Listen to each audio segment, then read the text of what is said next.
Hey all, welcome back to Neon's Movie Reviews. I'm Neon, this is my review channel. Today I am talking about Ridley Scott's Matchstick Men. And before I dive into it, I just want to say, if you enjoy my content, please give this video a like, really helps out the channel. Share it if you can. And we are a couple weeks into the Summer of Nic Cage right now, so if you enjoy this type of content, definitely subscribe for a lot more like it. But Matchstick Men. So this is a film I've seen a bunch of times. I'm a huge Sam Rockwell fan. This is one of my favorite Sam Rockwell movies. But basically, Nic Cage and Sam Rockwell are con men. And they make their living basically doing these phone cons and then basically ratting on themselves, pretending to be federal agents investigating, and then actually pulling off the con that way. It's really, really intricate, and it's really fun. Nic Cage, he is extremely obsessive compulsive. He takes medications to kind of help him deal with it, but one day his doctor leaves and he's out of meds, and he's not doing well. So that kind of kicks the whole story into gear. He finds a new therapist. Sam Rockwell helps him out with that, and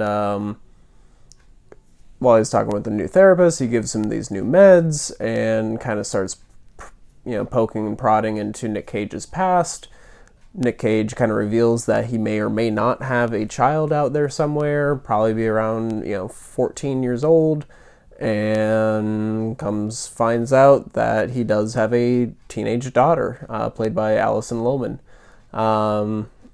And she's kind of gifted at being a con artist. And so Sam Rockwell and her kind of team up and decide to pull off this bigger heist, or a bigger con.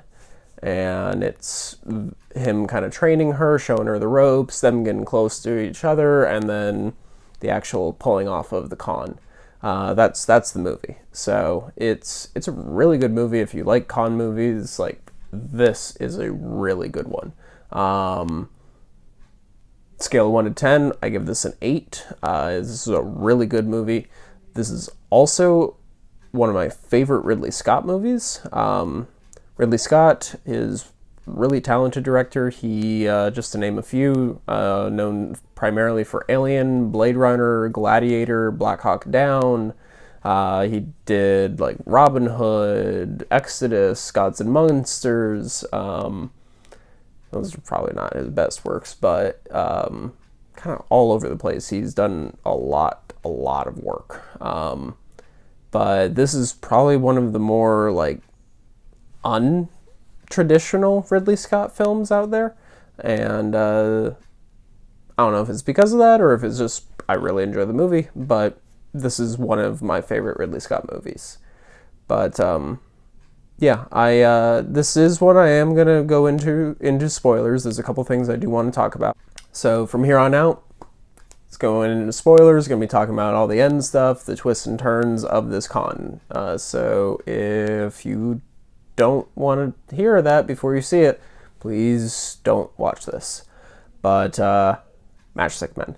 So yeah, so they're trying to pull off this con. I think the actor is Bruce McGill that they're trying to con, and he catches them, starts coming after them. Things start getting intense, and you get into the end. They think they've gotten away, and him and Alison Lohman come home, and Sam Rockwell's in there beaten up. Bruce McGill's got a gun on them. They take the money. Nic Cage gets knocked out, wakes up, he's in a hospital, feds are trying to talk to him, and kind of fades back out, wakes back up, hospital's still there, but it's empty. Leaves the room, there's nobody in there. Realizes this is not a hospital, this is this is a room that's been made to look like a hospital. And realizes that he's been conned. Frank and his daughter and this other guy were all part of the con. He was the con, And what they got away with was all the money that he'd been saving up over the years, probably millions of dollars that he had. Frank, Sam Rockwell's character, he completely rips everybody off, steals most of the cuts. Alison Lohman is revealed that she's not even his daughter. She was in on it from the get-go. Like, this was the con, and it's a really cool twist. And this was something that when I had first seen the movie, I knew Alison Lohman already. I knew who she was, so seeing her play a 14-year-old, I was just kind of like, you're like in your 20s. Why are you playing a teenager, like a high schooler? Like that's. I mean, you look the part. That's fine, but why didn't they get somebody of the appropriate age?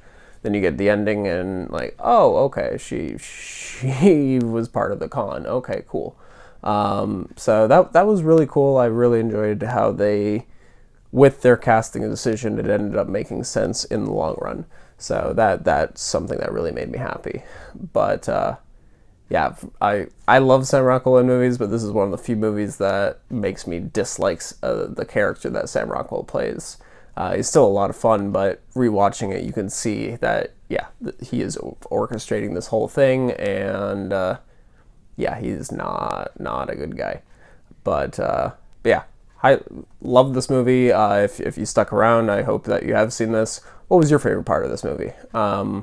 My favorite part for me is that first time he loses the meds and he just goes on that crazy cleaning spree around his house, and you got Sam Rockwell just constantly calling the house trying to get a hold of him. Fucking pure comedy gold. And all of the little ticks and everything of Sam Rockwell, or of Nic Cage, just love it. Love this movie. But yeah, let me know what your favorite part was. Gonna be having a couple more another week of reviews coming out. But yeah, stay tuned for a lot more Nic Cage, and stay safe, all.